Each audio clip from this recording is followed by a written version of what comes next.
찬양대 그리고 앙상블 귀한 찬양 감사합니다. 지난 화요일 날 신방을 마치고 연세대학교를 통과해서 교회로 돌아오는 길에 그 연대 후문 입구에 영춘화가 피어 있는 것을 보았습니다.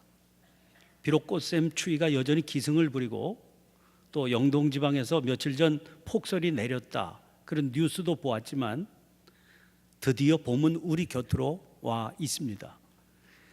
눈치채지 못하고 살아가는 사람에게 봄은 언제나 갑자기 찾아오는 것 같이 보입니다. 그러나 자세히 살펴보면 어느 때고 봄은 그렇게 갑자기 찾아오는 법은 없습니다.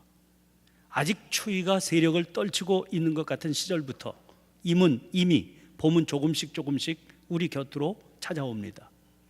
쌓여있는 눈 아래로 봄이 오는 작고 세미한 소리가 들립니다. 귀 기울여 들어보면 얼어붙은 개울 아래에서 얼음 녹은 물 흐르는 소리가 들려오는 것으로 이미 봄은 시작되고 있는 겁니다. 눈에 보이지는 않아도 계절의 변화가 그 정도에 이르게 되면 이미 땅 밑에서는 싹들이 움이 터 있을 겁니다. 나뭇가지 아래로도 마찬가지지요. 어떤 경우는 기다림을 견디지 못하고 며칠 일찍 튀어나오는 싹도 있게 마련입니다. 그런 싹들은 뒤늦게 찾아온 꽃샘 추위에 금방 얼어붙기도 할 겁니다. 그러나 그런다고 이미 와 있는 봄이 물러가기야 하겠습니까? 도도한 계절의 흐름을 앞세워 추위를 무력하게 만들어 버릴 겁니다. 계절의 변화를 실감하며 성경을 읽다가 저는 오늘 본문 말씀을 대하게 됐습니다. 이사야는 전체가 66장에 달하는 아주 방대한 책입니다. 학자들의 면밀한 연구 결과 이 책을 크게 세 부분으로 나눌 수 있음을 알게 됐습니다.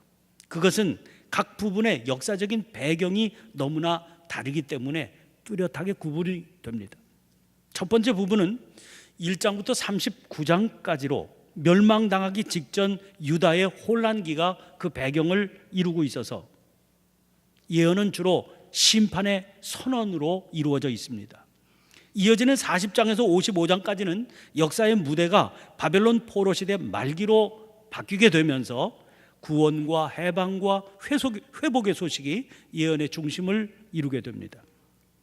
그리고 남은 세 번째 부분 56장에서 66장까지는 포로에서 풀려나 예루살렘으로 귀환한 이후가 배경을 이루게 되면서 예언은 위로와 경고의 메시지로 이루어지게 됩니다.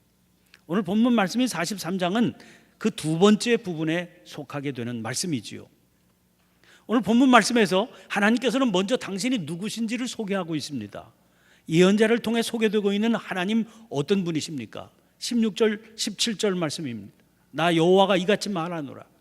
바다 가운데 길을 큰 물 가운데 지름길을 내고 병거와 말과 군대 용사를 이끌어내어 그들이 일시에 엎드러져 일어나지 못하고 소멸하기를 꺼져가는 등불 같게 하였느니라. 여러분 이 구절 읽어보시면 어떤 사건이 떠오르시지 않습니까? 특별히 바다 가운데 길을 냈다 그 표현을 보면 기억나는 사건이 있지요. 그렇습니다. 출애굽 사건입니다. 모세의 인도 아래 애굽을 빠져나오던 이스라엘 백성들은 홍해를 눈앞에 두게 됩니다. 이 바다를 건너가는 일도 그들에게는 큰 일이었겠죠. 그런데 그 순간 애굽의 바로 임금이 뒤늦게 자기가 내린 결정을 후회를 하고 다시 붙잡아 가려고 마병을 이끌고 뒤쫓아오는 겁니다. 뒤에는 애굽의 군대가 그리고 앞에는 홍해 바다가 가로막혀 있었습니다. 이때 하나님께서는 이스라엘을 위해서 홍해 바다를 가르셨습니다. 그야말로 바다 가운데 길을 내신 거죠. 이스라엘은 그래서 바다를 육지처럼 건널 수 있었습니다. 그리고 이스라엘 백성들이 건너가자 다시 길을 물로 덮으십니다. 그 바람에 이스라엘을 뒤쫓던 애굽 군대는 바닷속으로 휩쓸려 들어가고 말았습니다. 이스라엘은 이 사건을 두고두고 떠올리면서 하나님 앞에서 자기들이 이토록 놀라운 사랑을 받은 택함 받은 백성임을 굳게 믿게 됩니다. 하나님은 이스라엘의 구원자이시고 이스라엘은 그의 백성이라고 믿게 되는 거죠. 하나님께서는 오늘 그 사실을 다시 떠올리십니다. 그리고 말씀을 이어가십니다. 18절 말씀입니다. 너희는 이전 일을 기억하지 말며 옛날 일을 생각하지 말라. 이전 일을 기억하지 말라고 하십니다. 옛날 일을 생각하지 말라고도 하십니다. 그것은 정말 문자 그대로 기억하지 말고 생각하지 말라 하시는 말씀이 아닐 겁니다. 왜냐하면 기억하지도 말고 생각하지도 말라 하실 것이면 왜 16절 17절에서 당신 스스로 그 옛날 일을 떠올리게 만드셨겠습니까? 이 말씀이 담고 있는 의미는 이런 것입니다.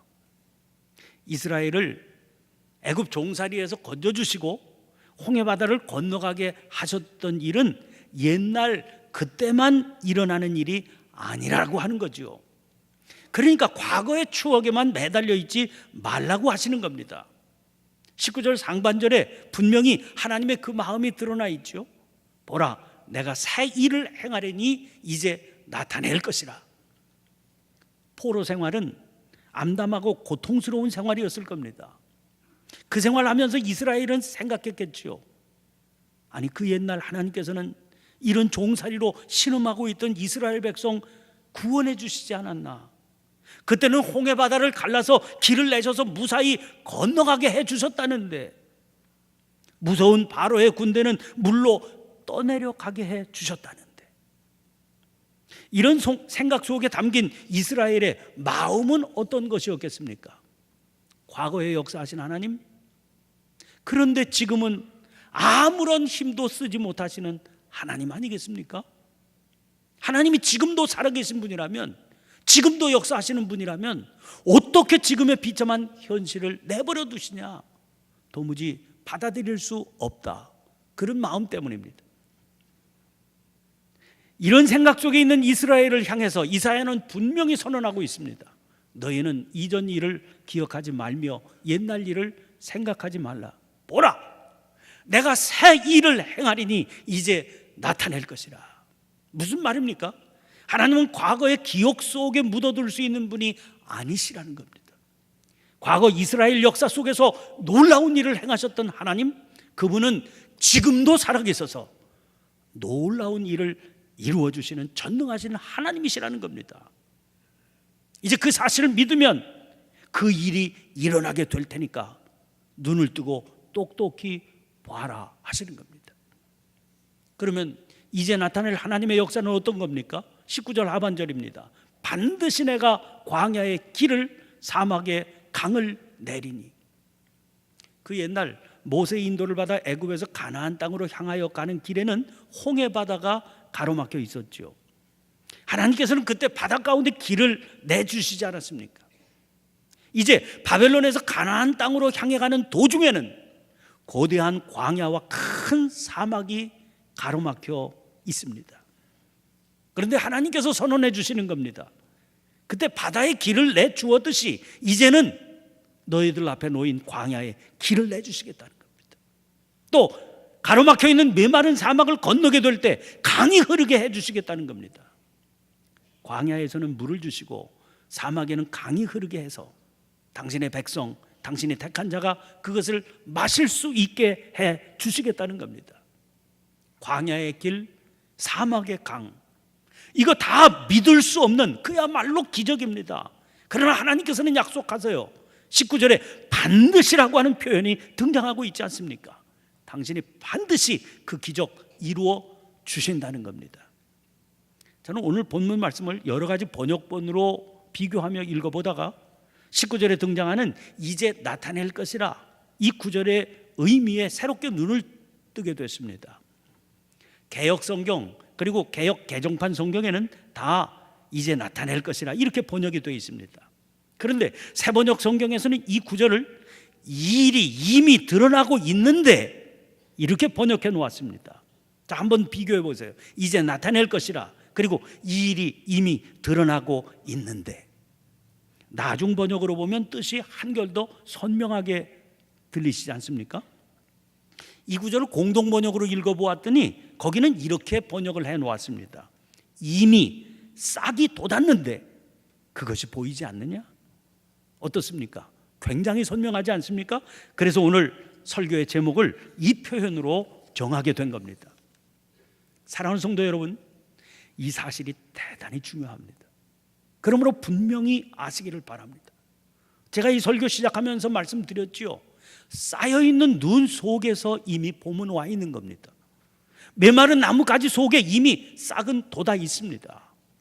모르는 사람에게는 하나님의 역사가 어느 날 갑자기 확 나타나는 것처럼 보이겠지요. 그러나 그렇지 않습니다. 봄은 꽁꽁 얼어붙은 개울의 얼음 아래로 쫄쫄 흐르는 녹은 물소리처럼 세미하게 시작됩니다. 봄은 아직 높이 쌓여있는 눈 아래서 습기처럼 배어나오는 눈 녹은 물처럼 작고 보잘것없게 시작이 되는 겁니다. 우리는 여기서 더 중요한 한 가지 사실을 깨달아야 됩니다. 하나님은 언제나 사람을 통해 역사하십니다. 그런데 하나님의 역사를 일으키는 그 사람은 누굽니까? 한 겨울의 복판에서도 이미 돋아난 싹을 볼 수 있는 사람입니다. 놀랍게도 하나님은 거대한 무리를 통해 당신의 역사를 일으킨 법이 없으십니다. 초라하고 보잘것없어 보이는 한 사람, 지극히 작은 소수의 사람을 통해서 역사하셨습니다. 그들은 초라하고 볼품 없어 보였지만 한 가지 공통점이 있었습니다. 마른 가지 속에서 이미 돋아난 싹을 보았다는 사실입니다. 성경은 바로 그런 사람들을 통해서 당신의 역사를 이루어 가시는 그 하나님을 증거하고 있습니다. 여러분, 아브라함 보세요. 그는 하나님의 약속을 믿고 갈 곳을 정해놓지 않은 채 길을 떠납니다. 그가 의지하고 붙들었던 약속은 어떤 겁니까? 내가 너로 큰 민족을 이루고 내게 복을 주어 내 이름을 창대하게 하리니 너는 복이 될지라. 그러나 그는 자기 생애를 통해서 제대로 된 땅 한 조각 자기 소유로 지니지 못했습니다. 그의 아내가 죽었을 때 마련해 두었던 묘자리 막벨라의 무덤 하나가 그의 평생에 소유할 수 있었던 유일한 땅이었습니다.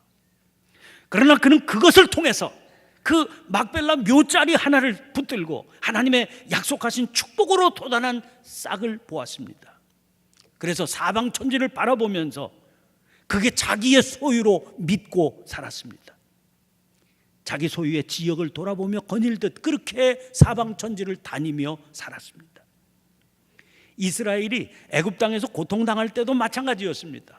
온 이스라엘이 멸망당할 것 같은 긴박한 상황인데, 당장 끝날 것 같은 그런 상황인데 하나님께서는 한 아기를 이 땅에 태어나게 하셨습니다. 그 기막힌 세월이 계속되는데 그가 장성하도록 속절없이 시간이 흘러가게 하셨습니다. 그리고 급기야는 미디안 광야의 이름 없는 목자가 되어서 다시 또 40년의 세월을 지나가게 하셨습니다. 아무것도 아닌, 정말 아무것도 기대할 수 없는 그런 존재가 되게 만드셨습니다. 모세 스스로도 자기의 현실을 그렇게 받아들일 수 없는 그런 상태까지 내려가도록 만드셨습니다. 지극히 볼품없는 존재가 되게 하신 거죠.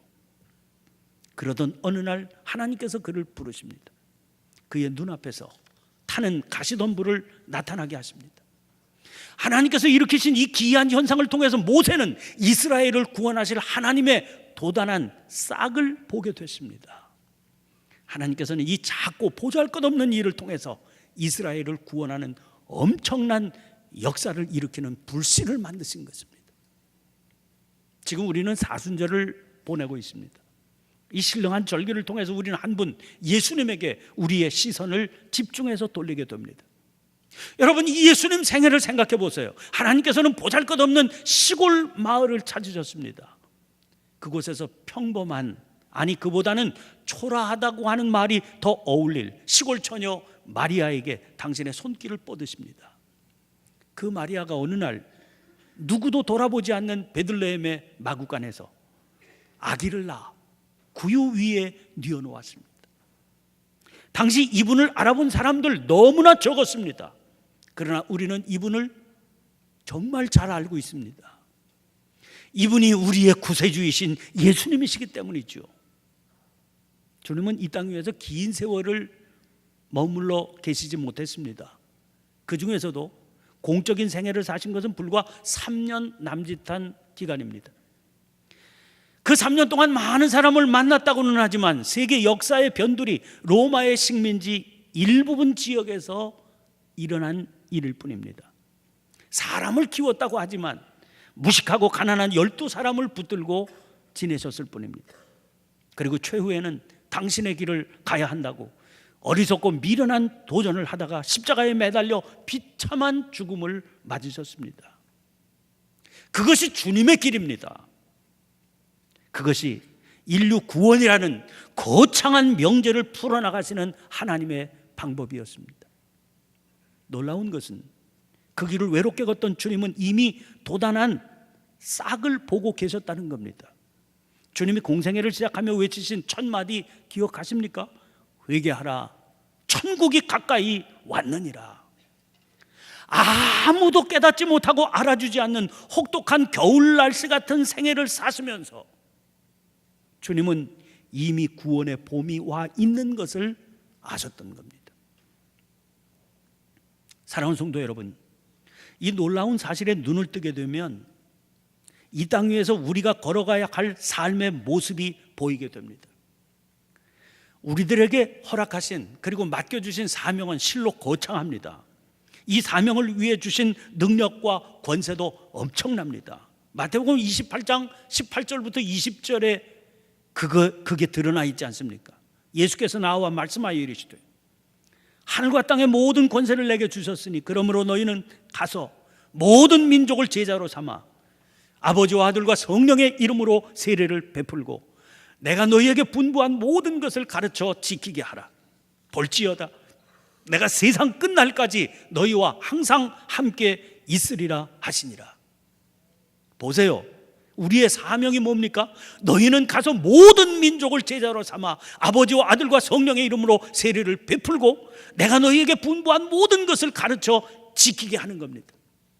얼마나 엄청난 겁니까? 그 일을 감당하라고 우리에게 주신 권세와 능력은 또 어떻습니까? 하늘과 땅의 모든 권세를 하나님께로부터 받으신 주님께서 세상 끝날까지 너희와 항상 함께 있으리라고 하시지 않았습니까? 그러나 놀랍게도 이 거창한 사명의 구체적인 실천은 지극히 소박하고 초라합니다.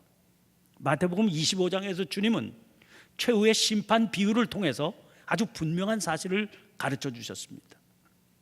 최후의 심판이 있는 자리에서 모든 사람들은 목자가 양과 염소로 구분하듯 그렇게 나눠지게 될 거라고 하셨습니다. 하나님께 복을 받아 영생에 이를 의인들은 어떤 사람들입니까? 주님은 말씀하십니다.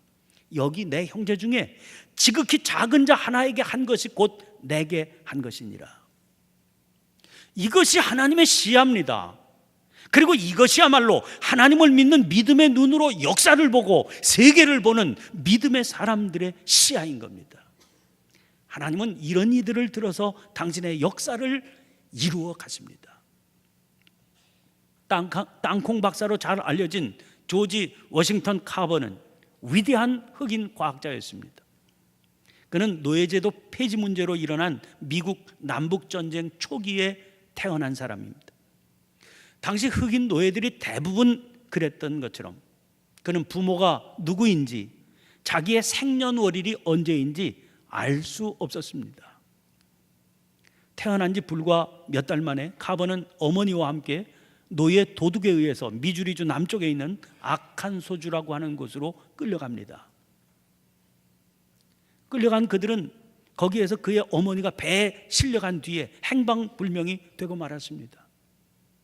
그래서 어린 카버는 경마 말 한 마리와 교환이 되어서 모지스 카버에게 넘겨졌습니다. 노예 제도가 폐지된 후에 그는 주인의 양자로 입적이 되었고 그때서야 비로소 카버라고 하는 인간의 성을 지닐 수 있게 됐습니다. 그런데 그가 위대한 과학자가 된 거지요. 이런 그의 배경을 아는 사람들은 어떻게 이 사람이 그렇게 훌륭한 과학자가 될 수 있었는지 늘 궁금하게 생각했습니다. 어느 날 어린 학생들 앞에서 그는 똑같은 질문을 받고 이런 대답을 했습니다. 나는 어린 시절 과학에 관심이 많았기 때문에 하나님께 기도를 드리면서 늘 물었습니다. 하나님, 왜 우주를 만드셨습니까? 그러면 하나님이 대답하셨습니다. 얘야, 그 질문은 네 작은 머리로 깨닫기에는 너무 어려운 질문이란다. 내게 적당한 것을 물어보거라. 그래서 내가 다시 물었지요. 그러면 하나님, 우주는 정말 엄청나니까 좀 작은 걸 하면 인간은 왜 지으셨습니까? 하나님은 또 대답하셨습니다. 아가야, 그 질문도 내 능력을 벗어나는 질문이로구나. 너무 어려운 질문만 하지 말고 정말 내가 알고 싶은 게 뭔지 분명히 말해보아라. 그래서 나는 내키지 않는 기분으로 손바닥을 펴봤습니다. 손바닥에는 먹다 남은 땅콩 한 알이 있었답니다. 나는 퉁명스럽게 물었지요. 하나님, 그렇다면 땅콩에 대해서 얘기해 주세요. 그 질문에 하나님께서 이렇게 대답하셨습니다. 그래, 그거 참 좋은 질문이로구나. 내가 말해줄 수 있는 것은 이 세상 모든 것이 다 오묘하고 무한하다는 사실이란다. 그리고 하나님께서는 나에게 땅콩을 분해하고 결합하는 따위의 여러 가지 방법을 알려주셨습니다. 나는 여러 해 걸친 연구 끝에 땅콩은 땅콩잼 같은 요리에 쓰일 뿐만 아니라 플라스틱이나 페인트를 만들 때도 사용된다는 것을 알아내게 됐습니다. 그리고 지금까지 나는 땅콩 사용법이 무려 350가지 이상이라는 것을 알아내어서 여러분이 보시는 것처럼 유명한 과학자가 되었답니다. 그럼 마지막으로 학생들에게 이렇게 말했습니다. 여러분, 모두 현재 처한 곳에서 현재 갖고 있는 것들로 출발해서 뭔가를 만들어 보시기를 바랍니다. 비록 가진 것이 도토리 크기만 하더라도 그것이 얼마나 큰 참나무로 변해갈 수 있는지 모두 잘 아시지 않습니까? 사랑하는 성도 여러분, 봄은 이미 와 있다고 알려주는 미세한 계절의 소리에 귀를 한번 기울여 보시기를 바랍니다. 이 소리를 들을 수 있는 지금은 참으로 신령한 계절 아닙니까? 이 신령한 계절에 주님은 홀로 십자가를 향해 가시며 우리를 향해 말씀하십니다. 하나님의 나라가 이미 우리 앞에 와 있다고 말입니다. 작고 세미한 징조를 믿음의 눈을 떠서 바라보라고 말씀하십니다. 믿음의 귀를 기울여 보라고 말씀하십니다. 그리고 말씀하십니다. 내 안에 있는 지극히 작은 것으로 이미 돋은 싹을 틔워보라고 말씀하십니다. 내가 할 수 있는 지극히 작은 봉사가 하늘나라를 이 땅 위에 틔울 수 있다고 가르쳐 주십니다. 내 손으로 행하는 지극히 보잘것없는 사랑의 실천이 천국의 감격을 누구에겐가 알려줄 수 있다고 가르쳐 주십니다. 이 뜻깊은 계절에 우리가 장학주의를 겸하여 드리고 있습니다. 우리가 하고 있는 이 사업은 아무것도 아닌 것처럼 보이는 지극히 작고 사소한 일에 동참하는 것이지만 주님은 말씀하십니다. 거기서 천국이 시작된다고. 하나님의 거창한 역사가 여기에서 시작된다고 말씀하십니다. 소망을 가지라고 말씀하십니다. 네 입에서 나오는 칭찬과 격려와 사랑의 소리가 이 땅 위에 놀라운 하늘나라를 이루어가게 만든다고 가르쳐 주십니다. 말씀을 마치면서 안도현 시인의 연탄 한 장이라고 하는 시를 소개해 드리겠습니다. 또 다른 말도 많고 많지만 삶이란 나 아닌 그 누구에게 기꺼이 연탄 한 장 되는 것. 방구들 선뜩선뜩해지는 날부터 이름의 봄까지 조선 팔도 거리에서 제일 아름다운 것은 연탄차가 부릉부릉 힘쓰며 언덕길 오르는 거라네. 해야 할 일이 무엇인가를 알고 있다는 듯이 연탄은 일단 제 몸에 불이 옮겨 붙었다 하면 하염없이 뜨거워지는 것. 매일 따스한 밥과 국물 퍼먹으면서도 몰랐네. 온몸으로 사랑하고 나면 한 덩이 재로 쓸쓸하게 남는 게 두려워 여태껏 나는 그 누구에게 연탄 한 장도 되지 못하였네. 생각하면 삶이란 나를 산산이 으깨는 일, 눈 내려 세상이 미끄러운 어느 이른 아침에 나 아닌 그 누가 마음 놓고 걸어갈 그 길을 만들 줄도 몰랐었네. 나는. 기도하겠습니다.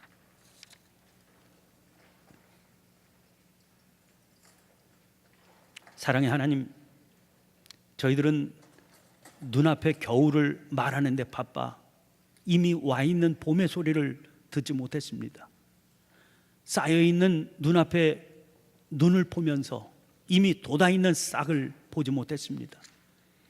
입을 벌려 역사를 말하고 세계를 논하느라 마땅히 감당해야 할 지극히 작은 일에 소홀했습니다. 인류를 말하면서 작은 이웃의 탄식을 듣지 못했습니다. 할 수 있는 사소하고 작은 일을 외면하고 감당할 수 없는 큰 일만 생각했습니다. 신령한 사순절기를 지내며 어리석은 저희들의 삶을 볼 수 있게 해 주옵소서. 마땅히 걸어야 할 길도 보여 주시옵소서. 그래서 홀로 십자가를 향해 걸어가신 주님의 그 길을 뒤따르게 해 주시옵소서. 주님이 이루셨던 천국의 그 역사를 저희들 주변에 이루어가게 해 주시옵소서. 입술 벌려 작은 소리로 천국의 찬송 부르게 해 주옵소서. 손 내밀어 작은 사랑의 손길로 천국의 나무 자라게 해 주시옵소서. 지극히 작은 삶을 통해서 가장 위대한 역사를 이루어 가시는 예수님 이름으로 기도하옵나이다. 아멘. 아멘.